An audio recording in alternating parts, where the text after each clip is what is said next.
चुपचाप यहाँ से निकल लो। अबे ये साला बोल कहाँ से रहा है? दद्दू निकल ले बस। पीछे आते तो तेरे को भी काट दूंगा। पैसे की कोई प्रॉब्लम नहीं है।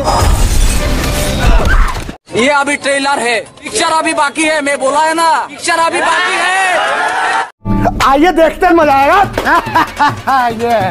शुरुआत होती है मिडिल ईस्ट से, जहाँ कुछ एजेंट एक टेररिस्ट को पकड़कर उससे पूछताछ कर रहे हैं। एक एजेंट को यहाँ पर कुछ गड़बड़ महसूस होती है क्योंकि टेररिस्ट ने अपनी बॉडी की किसी गुप्त जगह में बम छुपा रखा है। और क्या क्या छुपा रखा है तय खाने में। ये एजेंट अपने सीनियर एजेंट गलहेड को पीछे धकेलकर खुद टेररिस्ट के ऊपर जंप मार देता है। गलहेड एजेंट मर्लिन को कहता है, इस घटना की जिम्मेदारी मैं लूंगा, ये सब मेरी गलती से हुआ है, मुझे ध्यान देना चाहिए था। और लैंसलॉट, तुमने भी अच्छा काम किया। ये सभी इनके खुफिया नाम है और ये किंग्समैन सीक्रेट एजेंसी के लिए काम करते हैं। गलहेड शहीद हुए एजेंट की फैमिली के पास मिलने जाता है। एजेंट की वाइफ मिशेल अनविन कहती है, मैं तो जानती भी नहीं थी वो ये काम करते हैं। गलहेड इसे बहादुरी का मेडल देता है। अगर आपको किसी भी चीज की जरूरत हो तो इसके ऊपर हमारा नंबर लिखा हुआ है, आप हमारे ऑपरेटर से बात करके शानो शौकत कोड वर्ड बोलना, हम आपकी मदद जरूर करेंगे। मिशेल कहती है, मुझे ये सब नहीं चाहिए, मुझे आपकी मदद नहीं चाहिए। गलहेड इसके बेटे एग्जी के पास जाता है। ये एग्जी को मेडल पकड़ाकर बोलता है, तुम्हें इसका ख्याल रखना है एग्जी। नहीं मैं नहीं कर सकता। अब 17 साल बाद अर्जेंटीना में कुछ लोगों ने प्रोफेसर जेम्स को पकड़ा हुआ है। तभी दरवाजे के बाहर लैंसलॉट एजेंट आता है और सब गुंडों को मारकर प्रोफेसर को बचा लेता है। पर फिर से दरवाजे के बाहर कोई आता है। लैंसलॉट उसे देखने जाता है तो पीछे से एक लड़की गजल इसे बीच से काट देती है। गजल दरवाजा खोलती है और इसका बॉस वैलेंटाइन अंदर आ जाता है। स्वागत करने का बढ़िया अंदाज। वैलेंटाइन प्रोफेसर को कहता है, चलो थोड़ी गपशप मारते हैं और गजल तुम पता लगाओ ये एजेंट किसके लिए काम करता था। अब हमें गलहेड दिखाया जाता है जो किंग्समैन टेलर शॉप के अंदर एक खुफिया जगह में अपने बॉस आर्थर से मिलता है। सभी एजेंट लैंसलॉट की मौत का अफसोस मनाते हैं। आर्थर कहता है, हमें नया लैंसलॉट ढूंढना होगा। सभी एजेंट एक नाम की सिफारिश कर सकते हैं जिसे मैं यूनाइटेड किंगडम भेज दूंगा। आर्थर गलहेड को बताता है, लैंसलॉट कुछ ऐसे बंदों के बारे में इन्वेस्टिगेशन कर रहा था जो बायोलॉजिकल हथियारों पर एक्सपेरिमेंट कर रहे थे। मर्लिन इन्हें कुछ इन्फॉर्मेशन बताता है कि 2012 युगांडा में भ्रम पैदा करने वाला पदार्थ सेना की टुकड़ी में मिलाया गया था, जिससे गुस्सा आता है और आप खूंखार बन जाते हैं। इसमें काफी सारे लोगों की जान गई। चेचन्य 2013 में सेम ऐसा ही कुछ देखने को मिला जिसमें उग्रवादी एक दूसरे की जान के दुश्मन बन गए, पर यहाँ किसी भी तरीके के केमिकल का कोई निशान नहीं मिला। अच्छा। गलहेड पूछता है, फिर लैंसलॉट को क्या हुआ? मर्लिन कहता है, वो कुछ लोगों का पीछा करते हुए अर्जेंटीना गया जहाँ किसी प्रोफेसर जेम्स को किडनैप किया हुआ था। लैंसलॉट अकेले उसे बचाने चला गया, लेकिन नाकाम रहे। ये प्रोफेसर कुदरती तबाही को मापने वाला एक वैज्ञानिक है। इसने किसी गाया सिद्धांत के बारे में बताया था जिसमें दुनिया खुद को तबाह होने से बचा सकती है। ठीक है, समझ गया।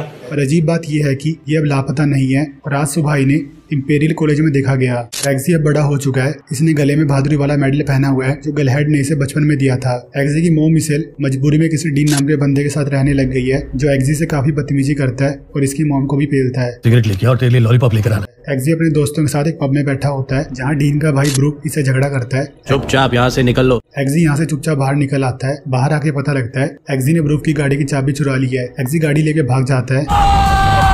ब्रूक अपने भाई डीन को फोन करके सब बता देता है। एग्जी के पीछे पुलिस पड़ जाती है। ये अपने दोस्तों को बाहर निकाल के गाड़ी सीधा पुलिस की गाड़ी में ठोक देता है। एग्जी को पुलिस पकड़ लेती है और धमकी देती है, या तो अपने दोस्तों का नाम बताओ या फिर 1.5 साल के लिए जेल में जाओ। एग्जी कहता है, मैं किसी को कॉल करना चाहता हूँ। ये गले से मेडल उतारकर इस नंबर को मिलाता है। कॉल पर ही अपने बारे में रोने रोता है और एंड में वही कोड वर्ड बोलता है, शानो शौकत। शानो शौकत। कुछ ही देर बाद पुलिस को एक कॉल आती है और एग्जी को छोड़ देते हैं। एग्जी थोड़ा शॉक्ड होता है, ये हुआ कैसे? बाहर गलहेड इससे मिलने आता है। गलहेड कहता है, मैंने ही तुझे छुड़ाया है, मेरा नाम हैरी हार्ट है, तुम्हारे पिता ने मेरी जान बचाई थी। हैरी इसके पापा की बहुत तारीफ करता है कि वो बहुत बहादुर और अच्छे इंसान थे, पर तुम उनके जैसे बिल्कुल नहीं हो। ड्रग्स, चोरी, सारे गलत काम कर चुके हो, पर स्कूल में तुम ऐसे नहीं थे। तुमने 2 बार मेडल जीता, फिर तुम फौज में चले गए और आधी ट्रेनिंग छोड़कर भाग आए। ऐसा क्यों किया तुमने? एग्जी कहता है, मेरी मोम नहीं चाहती थी कि मैं भी अपने डैड की तरह मर जाऊं। तभी यहाँ ब्रूक आता है और एग्जी को कहता है, डीन तेरी गेम बजाने वाला है, तेरी माँ भी तुझे नहीं बचा पाएगी। हैरी कहता है, देखो भाई, तुम्हारा जो भी लफड़ा है बाद में सॉल्व कर लेना, बट मुझे शांति से अपनी ड्रिंक खत्म करने दो, यहाँ जरूरी बात चल रही है। ब्रूक कहता है, दद्दू निकल ले वरना 4 कंधे पे जाएगा। हैरी दरवाजा बंद करके सबको पेल देता है। एग्जी ये सब देखकर हिल जाता है। हैरी कहता है, मुझे ये सब तुम्हारे सामने नहीं करना चाहिए था। एग्जी बोलता है, तुम मेरा भरोसा कर सकते हो। माँ कसम, मैं किसी को कुछ नहीं बताऊंगा। एग्जी जब घर जाता है तो डीन इसे मारता है कि जल्दी बता, अब में तेरे साथ कौन था जिसने मेरे भाई को मारा। एग्जी कुछ नहीं बताता और ये सारी बातें हैरी भी सुन रहा है क्योंकि इसने एग्जी की जैकेट में माइक लगा दिया था। डीन एग्जी को बोलता है, तुझे काट कर फेंक दूंगा और किसी को पता भी नहीं चलेगा। तभी स्पीकर से हैरी की आवाज आती है। ये डीन को धमकी देता है, मेरे पास तुम्हारे गैर कानूनी कामों के इतने सबूत हैं कि जिंदगी भर जेल में सड़ोगे, तो शांत रहो वरना पुलिस को आने में देर नहीं लगेगी। और एग्जी किंग्स किंग्समैन टेलर शॉप पर पहुंच जाता है। हैरी इसे अंदर लेकर जाता है और मिरर के सामने खड़ा करता है कि तुम एक वफादार इंसान हो, ऐसा लड़का जो वफादार है। बस राह भटक गए हो, तुम अपनी जिंदगी को सही राह पर ले जाकर किसी भी काम को अंजाम दे सकते हो। मैं तुम्हें किंग्समैन बनाना चाहता हूँ। एग्जी कहता है मतलब एक दर्जी। मैं भाई तू वापस जा। नहीं भाई नहीं, ये स्कीम तेरे लिए है ही नहीं। तू जा, तू जा भाई। हैरी बोलता है नहीं रे पगले, एक जासूस एजेंट। तो बताओ बनना चाहोगे? एग्जी कहता है चलो ट्राई करते हैं। वैसे भी मैं आजकल वेला ही बैठा हूँ। ये मिरर के पीछे सीक्रेट जगह में घुस जाते हैं। हैरी बोलता है किंग्समैन 1849 से ही दुनिया के सबसे ताकतवर लोगों के लिए कपड़े बनाता आ रहा है। 1919 के वर्ल्ड वार में उन सभी लोगों ने अपनी हुकूमत गवा दी और उनकी रियासतें उनके पास ही थी। इन ताकतवर लोगों के मन में ख्याल आया कि वो अपनी दौलत को दुनिया की भलाई के लिए इस्तेमाल कर सकते हैं। इसके बाद शुरुआत हुई किंग्समैन की, एक स्वतंत्र अंतर्राष्ट्रीय खुफिया एजेंसी जिसका काम हर हाल में सीक्रेट रखा जाता है। ठीक है, समझ गया। हैरी एग्जी को नीचे ले जाकर एक ट्रेन में बिठाता है और ये किंग्समैन की मेन अड्डे पर पहुंच जाते हैं।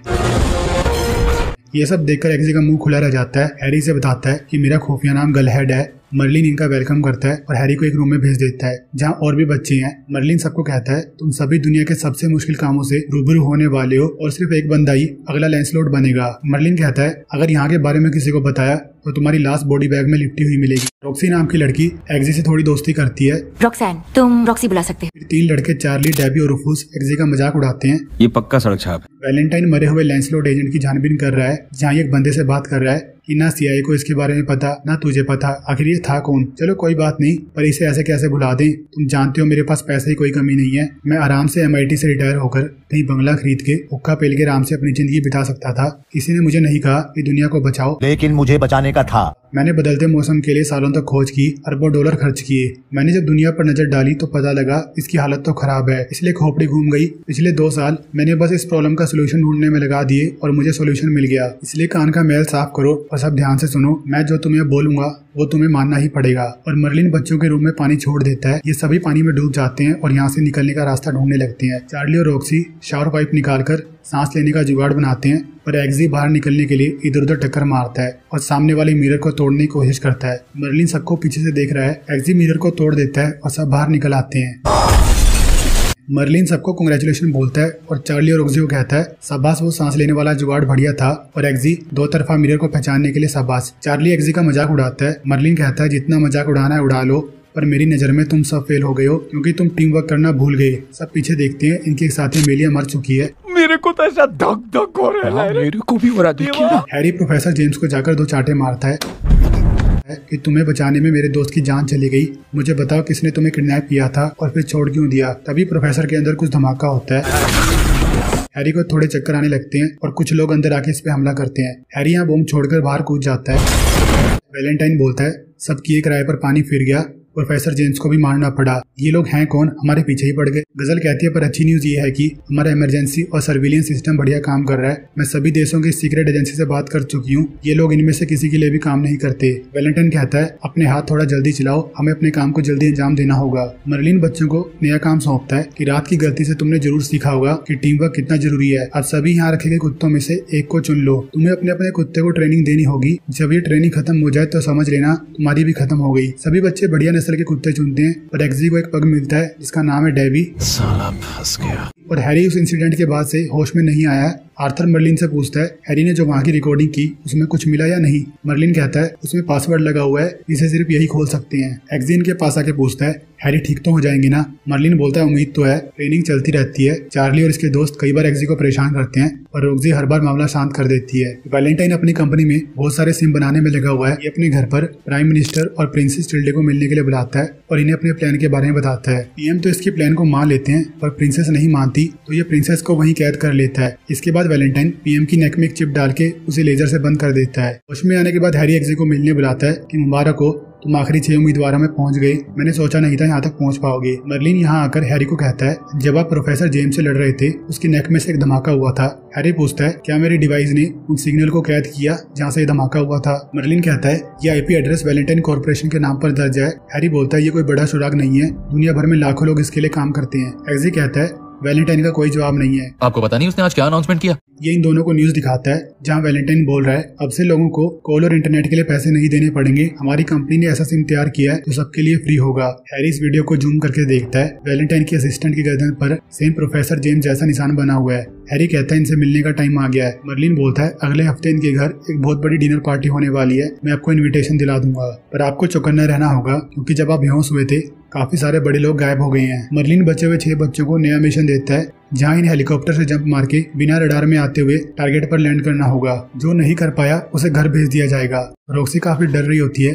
मुझे लगता नहीं कर पाऊंगी। छोटी बच्ची हो क्या? चार्ली इसका भी मजाक उड़ाता है। सब जंप मार जाते हैं। एक्सी रॉक्सी को मोटिवेट करता है कि तुम बस मेरे पीछे आओ। मर्लिन हंसता है, तुम्हें क्या लगा ये इतना आसान है? सोचो अगर तुम में से किसी एक के पास पैराशूट ना हो तो क्या करोगे? सबकी फट जाती है कि जल्दी देखो किसके पास पैराशूट नहीं है। एक्सी सबको कहता है मेरे पास एक प्लान है, हाथ पकड़कर 2-2 की जोड़ियां बना लो। रुफूस तो डर के पहले ही भाग जाता है। अब बचे 5, ये सभी सर्कल बना लेते हैं। एक्सी कहता है एक एक करके पैराशूट खोलते हैं, जिसके पास नहीं होगा उसके साथ वाला उसे पकड़ लेगा। एंड में रॉक्सी, मर्लिन और चार्ली बचते हैं। चार्ली भी बच के निकल जाता है, यानी कि एक्सी या रॉक्सी में से किसी एक के पास पैराशूट नहीं है। दोनों नीचे गिरने लगते हैं। एक्सी कहता है तुम डरो मत, मैं तुम्हें नहीं छोड़ने वाला। मैं तुम्हें नहीं छोड़ने वाला। ये रॉक्सी को झप्पी पा के बोलता है अपना पैराशूट खोलो। इसका पैराशूट खुल जाता है और दोनों टारगेट पर गिर जाते हैं, यानी कि एक्सी वाला पैराशूट खराब था। मर्लिन पहले वाले 3 बच्चों को घर भेज देता है क्योंकि इन्होंने मिशन पूरा नहीं किया। मर्लिन, चार्ली, एक्सी और रॉक्सी को कांग्रेचुलेशन कहता है। बस अब यही 3 बचे हैं। एक्सी बोलता है आपको मेरे से कोई दुश्मनी है क्या? मुझे ही क्यों बकरा बनाया गया? मर्लिन इसके कान में बोलता है अबे पगले, एक बार ट्राई तो करता कि पैराशूट खुलता भी है या नहीं। हैरी वैलेंटाइन से नाम बदल कर मिलने जाता है। वैलेंटाइन कहता है आइए मिस्टर डवेर, आपका स्वागत है। इस पूरे घर में कोई और गेस्ट नहीं होता। वैलेंटाइन बोलता है आपने पैसा ही इतना डोनेट किया, आपकी स्पेशल खातिरदारी तो बनती है, पर जिस प्रोजेक्ट के लिए आप हमें पैसा डोनेट करना चाहते हैं मैंने वो खोज बंद कर दी है। हैरी बोलता है मौसम का बदलना दुनिया के लिए खतरा है और आप अकेले ऐसे शख्स हैं जो मेरी तरह इस चीज से परेशान रहते हैं। वैलेंटाइन कहता है पर मेरी इस खोज का कोई रिजल्ट नहीं निकल पाया। दोनों के बीच में थोड़ी और बातें होती हैं। हैरी यहाँ से जाने लगता है तो वैलेंटाइन इसे बोलता है मुझे थोड़ा वक्त दीजिए, मैं आपके सुझाव के बारे में जरूर सोचूंगा। गजल कहती है आप कहें तो उसका पीछा करें। वैलेंटाइन ने पर पहले ही हैरी के ड्रिंक में नैनो ट्रैकर जेल डाल दिया था। अब अगले 24 घंटे तक इसकी सारी खबर वैलेंटाइन को रहेगी। हैरी आर्थर को वैलेंटाइन के घर की रिकॉर्डिंग दिखाता है जिसमें इन्हें एक किताब दिखती है जो केंटकी के साउथ ग्लैड मिशन चर्च से लिंक है, जहां नफरत भरे लोग ही आते हैं। हैरी बोलता है FBI की नजर कई सालों से चर्च पर है, पर वैलेंटाइन का उनसे क्या लिंक है ये मैं नहीं जानता। आर्थर कहता है तुम्हें एक बात और बतानी थी, जितने भी मशहूर लोग गायब हो चुके हैं उनमें एक नाम और जुड़ गया है, स्वीडन की प्रिंसेस टिल्डे जो शाही घराने की वारिस है। वैलेंटाइन ने टिल्डे को पकड़ा हुआ है बाहर निकालो पागल का। जो इसे कहता है जब तक आप मेरी शर्तें नहीं मानेगी आप यहाँ से नहीं जा सकती। प्रिंसेस बोलती है मैं तुम्हारे पागलपन में साथ नहीं दूंगी। यहाँ बनी सभी कैद में कोई ना कोई मशहूर हस्ती बंद है। दुनिया में सभी लोग वैलेंटाइन के बनाए गए फ्री सिम कार्ड लेने के लिए लाइनों में लगे पड़े हैं। मर्लिन बचे हुए 3 बच्चों के पास जाता है कि तुम्हें क्या लगा तुम्हारा काम खत्म हो चुका है? इन्हें लंदन में एक पार्टी में भेजा जाता है जहाँ इन्हें एक लड़की सोफी को अपने वश में करके उसके साथ मजे लेने हैं। सभी पार्टी में पहुंचकर सोफी पर लाइन मारते हैं। तभी एक बंदा आके सोफी को बोलता है आपके लिए रिसेप्शन पर कॉल आया है। सोफी कॉल सुनने जाती है। ये बंदा इन तीनों को कहता है मुझे आपसे जरूरी बात करनी है। तीनों की ड्रिंक में नशा था, ये बेहोश हो जाती हैं। एक्सी की जब आंख खुलती है ये एक पटरी से बंधा होता है और सामने से ट्रेन आ रही होती है। बंदा कहता है मुझे बस तुमसे 2 सवाल पूछने हैं, इनका जवाब दो, मैं तुम्हें छोड़ दूंगा। तो बताओ ये बकवास किंग्समैन क्या है और ये हैरी हार्ट कौन है? एक्सी से कुछ नहीं बताता। बंदा कहता है तुम्हारे दोस्तों ने भी यही जवाब दिया था और वो बेवजह मारे गए। ट्रेन इसके ऊपर से निकल जाती है पर एक्सी मुंह नहीं खोलता, पर ये बस एक टेस्ट था। हैरी से बोलता है कांग्रेचुलेशन, तुमने कमाल कर दिया। रॉक्सी भी टेस्ट में पास हो गई है। अब चार्ली की बारी है, चलो देखते हैं। चार्ली यहाँ हक देता है और सब कुछ बता देता है तुम जो जानना चाहते हो मैं सब बताऊं। कि आर्थर का असली नाम चेस्टर किंग है, जिसने किंग्समैन नाम से जासूसों की एजेंसी बनाई हुई है। आर्थर चार्ली को बोलता है मुझे तुमसे बहुत उम्मीदें थी, चलो घर निकलो। एक्सी और रॉक्सी को कांग्रेचुलेशन बोला जाता है। दोनों को 24 घंटे की छुट्टी दी जाती है। हैरी और एक्सी एक साथ टाइम स्पेंड करते हैं, जहां एक्सी हैरी के सारे मिशन के बारे में पूछता है। हैरी कहता है हमारे काम चाहे जितने मर्जी अखबारों में छप जाएं, पर किसने किया यह हमेशा गुप्त रहता है, तो इन खबरों का हमारे लिए कोई मतलब नहीं है। हमें सिर्फ अपने काम को अंजाम देना है और हमेशा जेंटलमैन बन के रहना है। और वैलेंटाइन गजल के साथ बायोमेट्रिक सिक्योरिटी सिस्टम को चेक कर रहा है, जो कि सिर्फ वैलेंटाइन ही चला सके। गजल इसे एक और सिस्टम दिखाती है जिसे ये चर्च में यूज करने वाले हैं। हैरी एक्सी को जेंटलमैन बनने की टिप्स दे रहा है कि सबसे पहले तो तुम्हारे पास एक बढ़िया सूट होना चाहिए। ये किंग्समैन की शॉप में जाते हैं, जहाँ हैरी कहता है चाहे तुम सिलेक्ट हो पाओ या नहीं, तुम्हें गिफ्ट में किंग्समैन की तरफ से सूट जरूर मिलेगा और हमारे सूट बुलेट प्रूफ होते हैं। सूट बनवाने से पहले हैरी से एक और कमरे में लेके जाता है जहाँ काफी सारे डिवाइस रखे हुए हैं। अरे वाह क्या बात है। हैरी एक्सी को सबकी नॉलेज देता है कि शूज में चाकू लगा हुआ है जिसमें काफी तगड़ा जहर है। इस हमले से इंसान एक बार में टपक जाएगा। फिर लाइटर दिखाया जाता है जो कि असल में एक बॉम्ब है, और रिंग जिससे 50,000 वोल्ट का झटका दिया जा सकता है। और इस पेन से तुम ड्रिंक में जहर मिला सकते हो, जिसे तुम जब मर्जी एक्टिवेट करके दुश्मन को मार सकते हो। हैरी और एक्सी अब सूट के लिए बाहर आते हैं। इन्हें यहाँ वैलेंटाइन मिलता है। वैलेंटाइन कहता है वाओ क्या इत्तेफाक है, मैं आपकी वजह से ही यहाँ पर आया हूँ। जब से आप हमारे घर पर आए थे मुझे आपका सूट बहुत पसंद आया, तो मैंने सोचा मैं भी क्यों ना ऐसा सूट बनवाऊं, क्योंकि मुझे एक बहुत बड़े प्रोग्राम में जाना है। पर आप यहाँ क्या कर रही हैं और ये लड़का कौन है? हैरी कहता है ये मेरा ड्राइवर है, मैं इसे अपने टेलर से मिलवाने लाया हूँ। हैरी वैलेंटाइन को बोलता है इस सूट के साथ आपको एक कैप भी लेनी चाहिए, उसके बिना इसकी शोभा घट जाएगी। आगे एक दुकान है, आप वहाँ से ले सकते हैं। वैलेंटाइन दुकान पे जाके कैप ले लेता है, पर ये हैरी की एक चाल थी, इस कैप में माइक लगा हुआ है, अब ये वैलेंटाइन की सारी बातें सुन पाएगा। आर्थर एक्सी को अपने पास मिलने के लिए बुलाता है, ये एक्सी को गन देता है, कुत्ते को शूट करो। सेम ऐसा ही मर्लिन रॉक्सी को कहता है कि अपने कुत्ते को शूट करो। एक्सी पर शूट नहीं करता और गन वापस आर्थर को दे देता है। तभी बाहर से गन की आवाज आती है। आर्थर कहता है चलो कम से कम लड़की में तो दम है, अब घर जाओ और मजे करो, मैं जानता था तुम ये नहीं कर पाओगे। निकल जाओ। एक्सी आर्थर की टैक्सी उठाता है और घर निकल लेता है। आर्थर रॉक्सी को अंदर बुलाता है, कांग्रेचुलेशन आप नए लैंसलॉट बन गए हैं। Welcome to Kingsman Lancelot. Eggsy घर जाकर मम्मी और छोटी बहन से मिलता है। एक्सी देखता है इसकी मोम को चोट लगी हुई है। एक्सी समझ जाता है डीन ने पेला होगा, ये बाहर डीन को ढूंढने जाता है। जैसे डीन से लड़ने के लिए टैक्सी से निकलने की कोशिश करता है, टैक्सी खुद बंद होकर चलने लग जाती है। टैक्सी सीधा हैरी के घर जाकर रुकती है। हैरी कहता है तुमने सिर्फ एक कुत्ते की वजह से इतना बड़ा मौका गवा दिया और मेरे बॉस की गाड़ी भी चुरा ली। एक्सी कहता है यानी कि आपने भी अपने कुत्ते को मार दिया था। हैरी कहता है हाँ पागल लड़के, वो बस एक इम्तिहान था, गोली नकली थी। और तुम्हें अमेलिया याद है जो फर्स्ट टेस्ट में मर गई थी? वो अभी भी जिंदा है और बर्लिन में हमारे टेक डिपार्टमेंट में काम कर रही है। हम यहाँ सबको हद से ज्यादा आजमाते हैं और एक किंग्समैन दूसरों की जान बचाने के लिए अपनी जान कुर्बान कर देता है। एक्सी कहता है जैसे मेरे पिता ने आपकी जान बचाने के लिए अपनी जान गवा दी। हैरी बोलता है मैं सारी उम्र उस गलती का पश्चाताप करने में लगा हुआ हूँ। तभी मर्लिन हैरी को कांटेक्ट करता है कि वैलेंटाइन कुछ बोल रहा है, उसे सुनो। वैलेंटाइन गजल को कह रहा होता है कि अगर कल चर्च में हमारा टेस्ट कामयाब हुआ तो बस स्वाद आ जाएंगे। हैरी समझ जाता है ये वही साउथ गिलेड मिशन वाली चर्च है। हैरी मर्लिन को कहता है जल्दी प्लेन रेडी करो। एक्सी हैरी से अपनी गलती के लिए माफी मांगता है। हैरी बोलता है मैं वापस आके तुमसे बात करूंगा। अब हमें चर्च दिखाई जाती है जहाँ काफी सारे लोग बैठे हैं। हैरी इनके बीच जाकर बैठ जाता है। मार दो। वैलेंटाइन चर्च से दूर एक जगह पर बैठकर रेडिएशन फैलाने की तैयारी कर रहा है। हैरी को चर्च में वैलेंटाइन नहीं दिखता तो ये उठ के बाहर चल पड़ता है। वैलेंटाइन कंप्यूटर में सब देख रहा है और एक गजल को कहता है टेस्ट जल्दी शुरू करना पड़ेगा, बस उम्मीद करो वहाँ बैठे सब लोगों के पास अपने ही सिम कार्ड हो। वैलेंटाइन बटन ऑन करता है, सबके फोन में से एक साउंड निकलती है और सभी लोग भड़क जाते हैं। एक औरत हैरी पर जाकर चिल्लाती है तू यहाँ से नहीं जा सकता। हैरी इसकी गोली ठोक देता है। एक्सी घर बैठकर ये सब देख रहा है। हैरी बावला हो जाता है और चर्च में सबको ठोक देता है। मर्लिन हैरी से बात करने की कोशिश करता है पर हैरी पर रेडिएशन का असर हो चुका है। गजल वैलेंटाइन को बताती है रेडिएशन एकदम बढ़िया तरीके से काम कर रहा है, जिनके पास सिम नहीं है वो भी बावले हो चुके हैं। वैलेंटाइन कहता है चलो इसी बहाने किंग्समैन भी साफ हो जाएगा। हैरी सबको बिछा देता है और चर्च से बाहर निकल आता है। बाहर वैलेंटाइन अपने बंदों के साथ इसका वेट कर रहा है। हैरी कहता है तुमने क्या किया मेरे साथ, मेरा खुद पे कंट्रोल नहीं रहा, सब निर्दोष लोग मारे गए। वैलेंटाइन बोलता है ये न्यूरोलॉजिकल रेडिएशन था जिससे दिमाग का गुस्सा बढ़ जाता है और सोचने की ताकत कम हो जाती है। मैं ज्यादा फिल्मी सीन बनाकर टाइम बर्बाद नहीं करना चाहता। ये सीधा हैरी के माथे में गोली ठोक देता है। एक्सी ये सब देखकर जोर से चिल्लाता है। मर्लिन और आर्थर भी शॉक्ड हो जाते हैं। वैलेंटाइन गजल को कहता है अब कल बड़ी पार्टी की तैयारी करो, ये तो बस ट्रेलर था।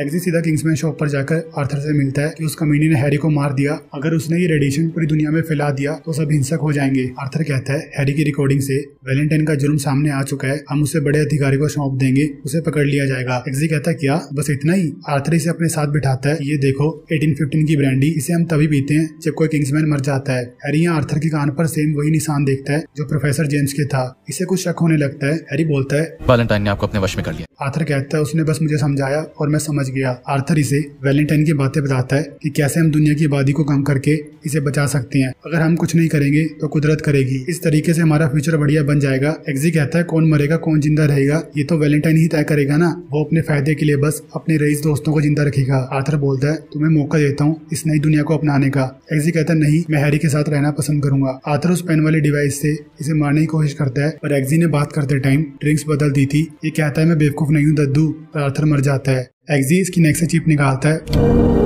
और तभी आर्थर के फोन में एक मैसेज आता है कि रेडिएशन अगले 6 घंटों में फैला दिया जाएगा तो सेफ जोन में चले जाओ। एक्सी ये सारी बातें जाकर मर्लिन को बता देता है। रॉक्सी यानी कि न्यू लैंसलॉट भी यहीं पर है। मर्लिन कहता है हमें ही कुछ करके इस हालत से निपटना होगा, पता नहीं कौन कौन वैलेंटाइन के साथ मिला हुआ है। मर्लिन जेट तैयार करता है और तीनों मिशन के लिए निकल पड़ते हैं। यहाँ एक मशीन को देखकर एक्सी पूछता है ये क्या है? मर्लिन कहता है ये एक prototype personal trans atmospheric vehicle है, इसको इस्तेमाल करके हमें वैलेंटाइन की एक सैटेलाइट को मार गिराना होगा ताकि हम सिग्नल बंद कर सके। दूसरी सैटेलाइट से उसे जोड़ने में घंटों लग जाएंगे और तब तक तुम्हें वैलेंटाइन के कंप्यूटर से जुड़ने का काफी टाइम मिलेगा। ताकि मैं उसे बंद कर सकूं। और लैंसलॉट, तुम इस मशीन का यूज करोगी। अपना स्पेस सूट पहन लो। सभी बड़े बड़े लोग वैलेंटाइन के पास बंकर में पहुंच जाते हैं। इन सभी के अंदर वैलेंटाइन ने चिप घुसा रखी है। मर्लिन इस चिप को टेस्ट करके एक्सी को बताता है। इसे पहनने वाला एक दरिंदा बन जाता है और वैलेंटाइन इसे पहनने वाले को वो किसी भी वक्त किसी की भी जान ले सकता है। रॉक्सी अपना स्पेस सूट पहनकर रेडी हो जाती है। मर्लिन कहता है, तुम जितना ऊपर जाओगी ये गुब्बारे फूलते जाएंगे और वातावरण की कगार पर पहुंचने के बाद ये फट जाएंगे। तुम्हें अपनी मिसाइल को इन्हें फटने से पहले छोड़ना होगा, जिसके बाद तुम सीधा नीचे आ जाओगी। रॉक्सी ऊपर निकल लेती है। हौसला मत खोना, ठीक है? और मर्लिन एक्सी को ले जाता है। ये एक्सी को बोलता है, तुम्हें आर्थर के इनविटेशन से अंदर जाना होगा, वहां जाकर उनको ये फोन दिखाना और आर्थर का असली नाम चेस्टर किंग बोलना। मर्लिन इसे सूट देता है कि ये हैरी ने तुम्हारे लिए बनवाया था। वैलेंटाइन अपने दोस्तों को लेक्चर देता है, आज रात तुम्हारे लिए जश्न की रात है, तुम लोग डरो मत, तुम बहुत खास हो, इंसानियत की एक नई शुरुआत होगी। एक्सी सूट पहनकर रेडी हो जाता है। ये दोनों वैलेंटाइन के अड्डे पर पहुंच जाते हैं। एक्सी वहां जाके अपना नाम चेस्टर किंग बताता है और अंदर घुस लेता है। मर्लिन इसे कहता है, अंदर एक लैपटॉप ढूंढकर मुझे इंटरनेट के साथ जोड़ो और सबसे घुल मिलकर रहना। रॉक्सी भी स्पेस में पहुंच चुकी है। मर्लिन कहता है, ये गुब्बारे कभी भी फट सकते हैं, मिसाइल छोड़ने की तैयारी करो। और एक्सी अंदर किसी बंदे को बेहोश करके उसका लैपटॉप हड़प लेता है। मर्लिन इसे अपने कंप्यूटर से कनेक्ट कर लेता है। ये एक्सी को बोलता है, काम बन गया, अब जल्दी प्लेन में वापस आ जाओ। रॉक्सी मिसाइल को लॉन्च करने लगती है पर एक गुब्बारा फट जाता है, जिस वजह से इसका बैलेंस बिगड़कर निशाना सेट नहीं होता। एक्सी यहाँ से निकलने लगता है पर चार्ली इसे आके पकड़ लेता है क्योंकि इसकी पूरी फैमिली वैलेंटाइन के साथ है। ये वैलेंटाइन को एक्सी के बारे में बता देता है। वैलेंटाइन कहता है, ओहो ये तो वही ड्राइवर है ना। एक्सी चार्ली को मारकर भाग जाता है। रॉक्सी मिसाइल छोड़ देती है, तभी इसका बचा हुआ गुब्बारा भी फूट जाता है और ये नीचे गिरने लगती है। वैलेंटाइन के लोग एक्सी को पकड़ने के लिए पीछे भागते हैं। वैलेंटाइन कहता है, मैं रिस्क नहीं लेना चाहता, इस रेडिएशन को अभी शुरू करते हैं, 2 मिनट का काउंटडाउन शुरू कर दो। एक्सी सारे गार्ड को मारता हुआ प्लेन की तरफ बढ़ता रहता है और वैलेंटाइन अंदर जश्न मना रहा है। काउंटडाउन खत्म होने में बस 10 सेकंड रह गई है और 1 सेकंड पहले ही मिसाइल इसकी सैटेलाइट को उड़ा देती है, जिस वजह से इसकी मशीन बंद हो जाती है। रॉक्सी मिशन खत्म करके जिंदा धरती पर आ जाती है। गजल वैलेंटाइन को बोलती है, हमारी एक सैटेलाइट खत्म हो गई है। ये फिर से अपनी मशीन को एक्टिवेट कर लेते हैं। मर्लिन कंप्यूटर में ये सब देखता है कि इसे हैक करना बहुत मुश्किल है। ये गन उठा के बाहर एक्सी की मदद करता है। मर्लिन कहता है, मैं वैलेंटाइन की मशीन हैक नहीं कर पा रहा हूँ, उसके पास बायोमेट्रिक सिक्योरिटी है, तुम्हें उसके हाथ को मशीन से दूर करना होगा। हैरी हथियार उठाता है और वापस अंदर घुस जाता है। वैलेंटाइन गजल को कहता है, जल्दी सैटेलाइट को दोबारा जोड़ो। गजल कहती है, इसे जुड़ने में 1 या 2 घंटे लग जाएंगे। वैलेंटाइन बोलता है, इतना वक्त नहीं है, सबसे पास में देखो इसकी सैटेलाइट है। ये सीधा ईमैन को फोन करते हैं कि हमें आपकी सैटेलाइट चाहिए। सैटेलाइट तेजी से जुड़ना शुरू हो जाती है। मर्लिन कंप्यूटर में ये सब देखकर एक्सी को कहता है, अब सैटेलाइट जुड़ने में ज्यादा वक्त नहीं लगेगा, 20% काम हो गया है। एक्सी वैलेंटाइन को रोकने के लिए भागता है। वैलेंटाइन के बंदे इसे मारने पहुंच जाते हैं। एक्सी इन सबसे लड़ता है पर ये एक जगह पर जाकर दोनों तरफ से फंस जाता है। ये मर्लिन से मदद मांगता है, मर्लिन में फंस गया और उसकी खुद लगी पड़ी है। वैलेंटाइन के लोग प्लेन को मिसाइल से उड़ाने की तैयारी कर रहे हैं। एक्सी को एक आइडिया आता है कि हमने जो चिप निकाली थी, क्या आप उसे ऑन कर सकते हैं? मर्लिन चिप ऑन कर देता है। वैलेंटाइन के सभी बंदों और रईस दोस्तों के अंदर यही चिप लगी हुई थी, जिसे ऑन करते ही ये सब दिवाली के पटाखों की तरह फट जाते हैं। पीछे कैद में से प्रिंसेस टिल्डे चिल्ला रही होती है कि मुझे बाहर निकालो। एक्सी से देखता है कि अरे आप तो प्रिंसेस है ना। क्या माल है यार। एक्सी कहता है, अगर मैं आपको निकाल दूं तो क्या आप मुझे किस देंगी? मेरा सपना है कि मैं एक प्रिंसेस को किस करूं। प्रिंसेस टिल्डे कहती है, तू बाहर तो निकाल, तुझे पूरे मजे दूंगी। अभी वैलेंटाइन की आवाज आती है कि सालो तुम्हें क्या लगा मैं बेवकूफ हूँ? वो चिप मैंने अपने अंदर नहीं लगाई थी, मेरा तुम कुछ नहीं उखाड़ पाओगे। ये सैटेलाइट को आपस में जोड़ देता है। रॉक्सी एक्सी की मॉम को कहती है, छोटी बेटी को बाथरूम में बंद कर दो और चाबी अंदर फेंक देना। रेडिएशन शुरू हो जाता है। मर्लिन कहता है, एक्सी तुम्हें उसका हाथ मशीन से हटाना होगा। एक्सी प्रिंसेस टिल्डे को कहता है, पहले दुनिया को बचा लूं, उसके बाद मिलता हूँ। टिल्डे कहती है, अगर तुमने ये काम कर दिया तो सारी रात हम साथ गुजारेंगे। रेडिएशन के सिग्नल धीरे धीरे हर देश में फैलना शुरू हो जाते हैं। लोग पगला जाते हैं और पेलम पाली शुरू। एक्सी अंदर जाकर वैलेंटाइन और गजल पर गोलियां चलाता है, जिस कारण वैलेंटाइन का हाथ मशीन से हट जाता है। गजल वैलेंटाइन को कहती है, आप यहीं रहिए, मैं इसे निपटाती हूँ। दोनों के बीच तगड़ी लड़ाई होती है। वैलेंटाइन मशीन फिर से शुरू कर देता है। गजल अपने चाकू वाले पैरों से एक्सी पर काफी भारी पड़ रही होती है। एक्सी अपने सूज से चाकू बाहर निकालकर गजल में घुसा देता है, जिसके जहर से ये मर जाती है। वैलेंटाइन की फटने लग रही है कि गजल तो गई और रेडिएशन के असर से एक्सी की मोम बावली होकर बच्ची को मारने की कोशिश कर रही है। एक्सी नीचे से गजल की चाकू वाली लात उठाता है और सीधा वैलेंटाइन के अंदर घुसा देता है। हाथ मशीन से हटने के बाद सब लोग नॉर्मल हो जाते हैं। मर्लिन कहता है, कमाल कर दिया बच्चे, और तुमने भी लैंसलॉट, हैरी होता तो तुम पर बहुत नाज करता, तुम्हारे बारे में सही था। एक्सी ड्रिंक उठाता है और सीधा प्रिंसेस टिल्डे के पास पहुंच जाता है। चल गाड़ी स्टार्ट कर। और दोनों करते हैं कुश्ती। लड़का बिगड़ गया है। हे भगवान, तेरी लीला अपरंपार है। इसके बाद एक्सी सूट पहनकर अपनी मोम के पास जाता है, जहाँ वो डीन के साथ बैठी होती है। डीन कहता है साले तू फिर आ गया, पिछली बार तो भाग गया था। एक्सी कहता है मोम मुझे टेलर की दुकान पर जॉब मिल गई है जिसमें बहुत सारे बेनिफिट्स हैं, अपना खुद का घर होगा, चलो मेरे साथ। डीन कहता है ऐसे कैसे, चुपचाप यहीं बैठी रहे। डीन एक्सी को मारने उठता है। मम्मी जी कहती है एक्सी प्लीज यहाँ से चले जाओ, ये तुम्हें मार डालेगा। एक्सी कहता है ओके। ये अंदर से कुंडी मारता है और इन सबको पेल देता है। हाँ भाई कैसी लगी आगे स्वाद। निकल ले भाई तू। हाँ चल भाई चल, निकल ले भाई निकल। मैं तेरे आंखों पे उदास कभी देख सकता नहीं, तेरे खुश रखूंगा।